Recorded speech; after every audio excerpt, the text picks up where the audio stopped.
یا ځان کړه سالک د اولیاء پاک صحبت تراشا یا ځان کړه سالک د اولیاء پاک صحبت تراشا اے د طاهر صاحب پلا سکنا بیعت تراشا او د طاهر صاحب پلا سکنا بیعت تراشا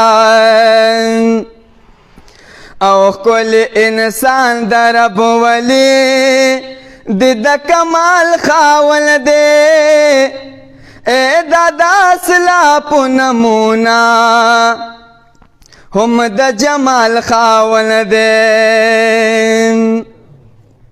یا د ویسایا کی د خپل پاک رب عبادت تراشا د طاهر صاحب پلا سکنا بیعت تراشا د طاهر صاحب پلا سکنا بیعت تراشا یا علم ظاہر علم باطنا کہ یہ مقام دی رو رہا اے دا تصوف بہر کی ڈبا غرض امام دی رو رہا اے تا مقتدی شاد حضرت سے لک صحبت تراشا اے د طاهر صاحب پلا سکنا بیعت تراشا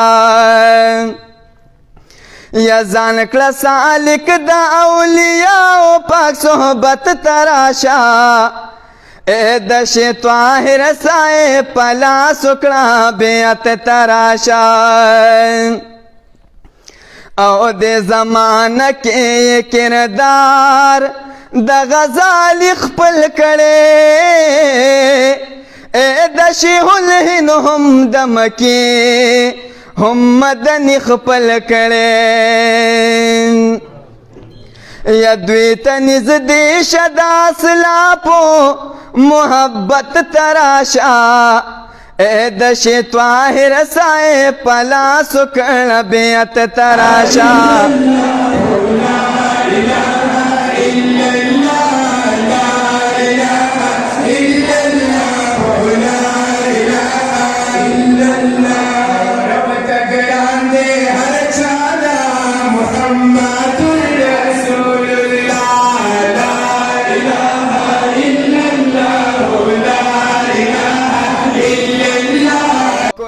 نو دغلته نبی علیہ الصلوۃ والسلام اول جمعات جوړ کړ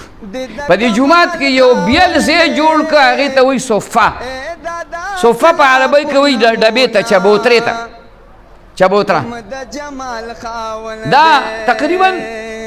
36 فوټ اوږده ده او 25 فوټ پلنه ده او 1.5 فوټ دا د ځمکې نه اوچته دا مدرسه وه دې باندې به خالص مخلص طالبان ډېر وو د هغې به نور څه کار نه و بغیر د دې نه چې دي قرآن زده کړي پلا سکنا بیعت تراشا یا علم ظاہر علم باطنا کہ یہ مقام دی رو رہا اے دا تصوف بہر کی ڈبا غرض امام دی رو رہا اے تا مقتدی شاد حضرت سے لک صحبت تراشا اے د طاهر صاحب پلا سکنا بیعت تراشا او د زمانہ کې کردار د غزال خپل کړي اے د شیخ الهند هم د مکی هم مدنی خپل کړي یا دوی ته نږدې شدا سلاپو محبت تراشا